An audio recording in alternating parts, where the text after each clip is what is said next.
All right, everybody, it's Mr. Dean here. This time we're talking about composition of functions. Composition of functions. Not combinations, it's composition is a type of combination, but not anything to do with the Locker combinations, which are really permutations anyways.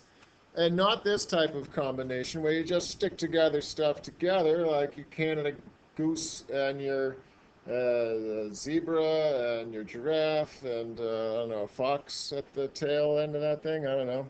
No, not quite just sticking things together. So let's start from some basics. Let's talk function notation here. All right. This you might have done a little bit in Algebra 1, but not a ton, so let's get to it. So what it means is there is a function called f, all right? And in that function, there is a variable.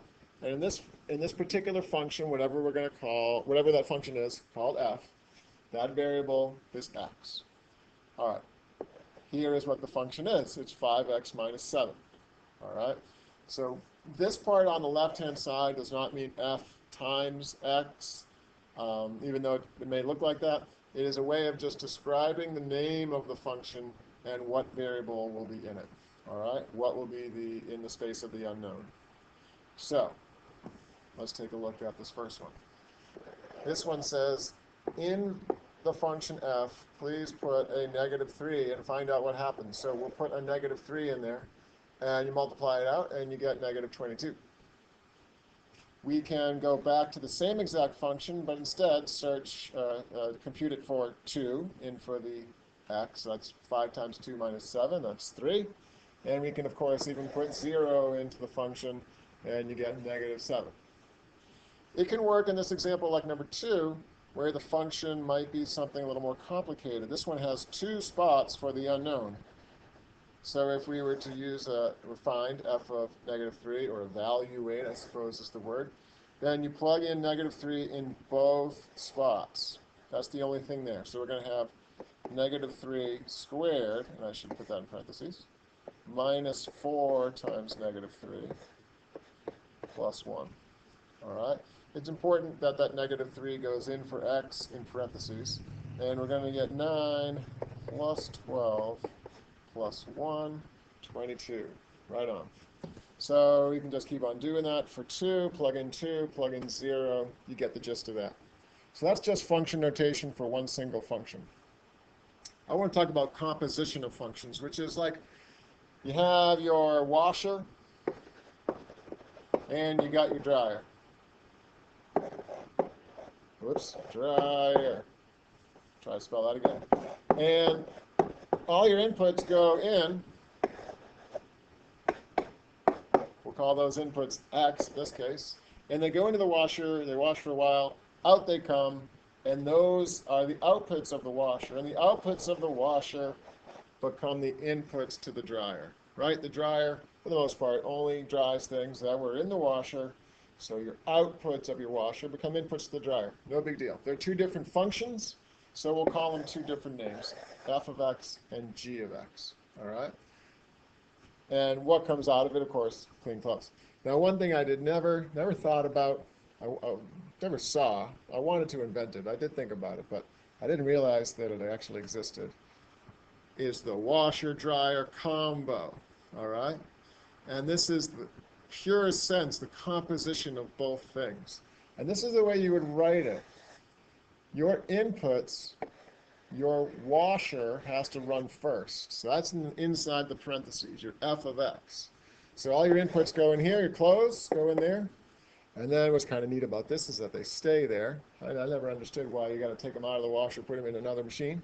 Then all of a sudden the washer becomes a dryer, takes all those inputs, the clean clothes, and then dries them right in the same spot. What a great idea. I guess I've only seen them on the internet, but I suppose they really exist. So here's another example of a composition of functions. Again, a function is inside another, but it doesn't have to be a machine. It can be more mathematical in nature. So, for example, some stores selling ridiculously stupid expensive items, and they have a sale, $50 off just tomorrow, and the whole month the store has a sale of 15% off. So if you do go tomorrow, you're going to get both discounts. You're going to get 15% off, you're going to get $50 off. And the question is, that composition of those 2 ideas, does it matter which discount is taken first? And it absolutely does. If you look at the left-hand side, if I were to distribute that out, I'm going to get 85%, because it's a 15% off sale, you're paying 85% of it. 85 times negative 50, I think, I did the math, negative 4250. All right. Which one of these is better? I think I'll leave it up to you to think about that. The double function machine is an idea that will tell you more about how these compositions work. So let's get right into the math of it. You got two functions. One's f of x, one's g of x. You got your washer and your dryer in a sense. And let's say we want to find first, so just focus on f of g of 4. That's the way you might pronounce it. F of g of 4. G of 4, that function is the input to f. All right?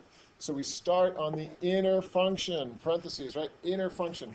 We're going to start by putting 4 into the g function, multiply it out by negative 3, subtract 1, right? And we get out that we get negative 13. That's kind of like you clean clothes out of the washer. That goes into your next function, which this doubles everything and adds 3. And whoop, we grab it the right way. And out comes negative 23 when you're all done with that. All right? So the answer to f of g of 4 is negative 23. Try another example if you want to pause what you're looking at. I'm about to go over it though. The next one is g of f of 4. So we switched them around. Of course, you put your clean, dirty clothes in the dryer first. You're going to get a different result out of your washer when you're all done.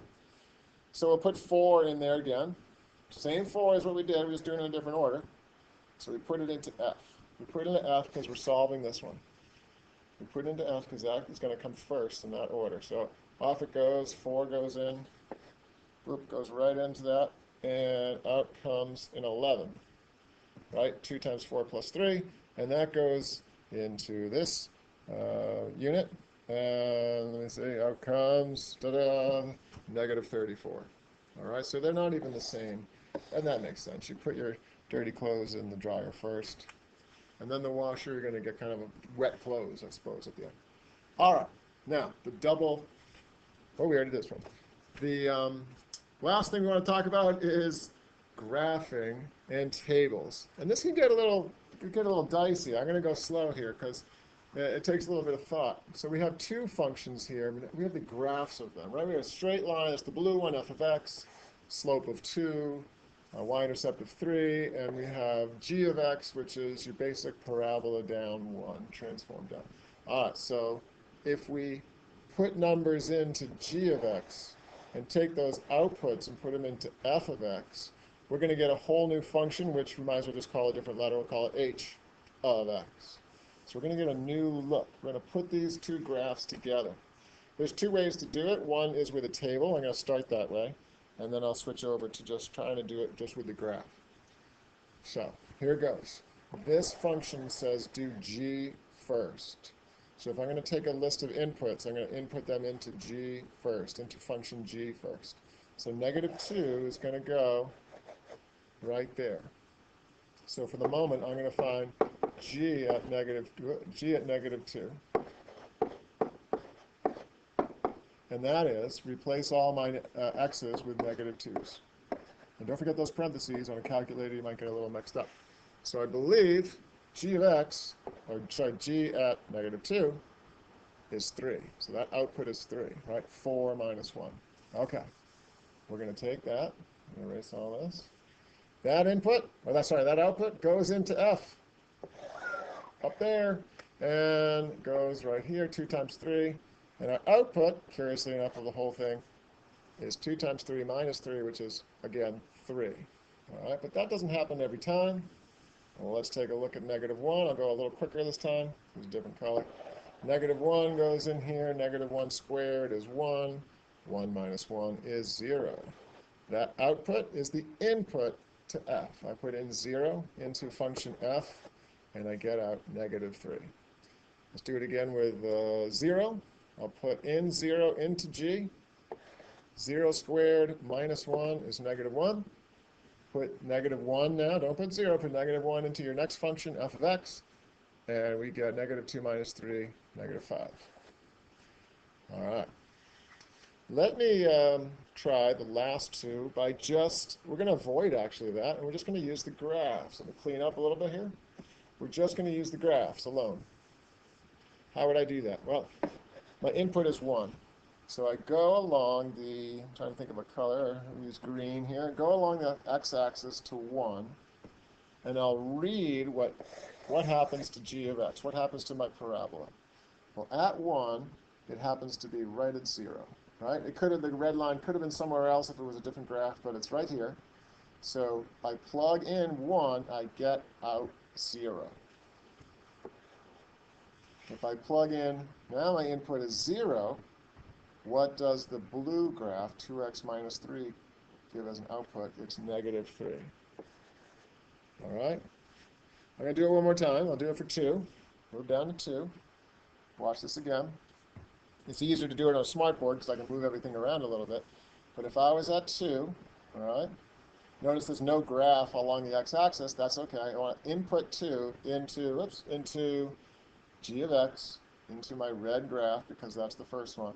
So I'm going to go x is 2, y is 3. All right? When x is 2, g of x is 3. My y-axis is 3.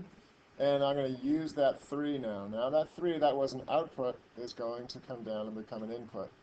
So now my input is 3, and I look on my f of x graph, and my output is 3. All right? So believe it or not, I can actually graph this whole thing.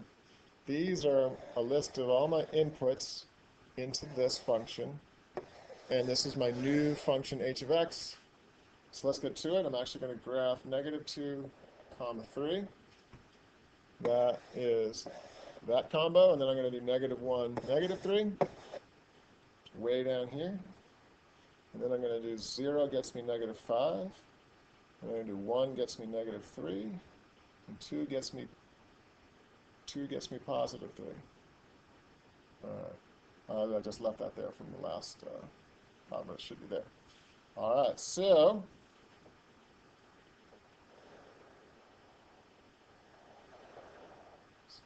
my h of x looks like that. Does still have a parabola kind of shape to it. Whew. All right. So 2 different ways. One, just plug them into the functions one at a time. But if you're given a graph, sometimes it's not so bad to do the graph. Sometimes you have to do the graph if you didn't know these functions. Let's say you didn't know that, and we erased all that. You'd be reliant on the graph, and sometimes they'll pose questions like that. All right, that is it. You've done a great job paying attention. We will see you in class. Take care.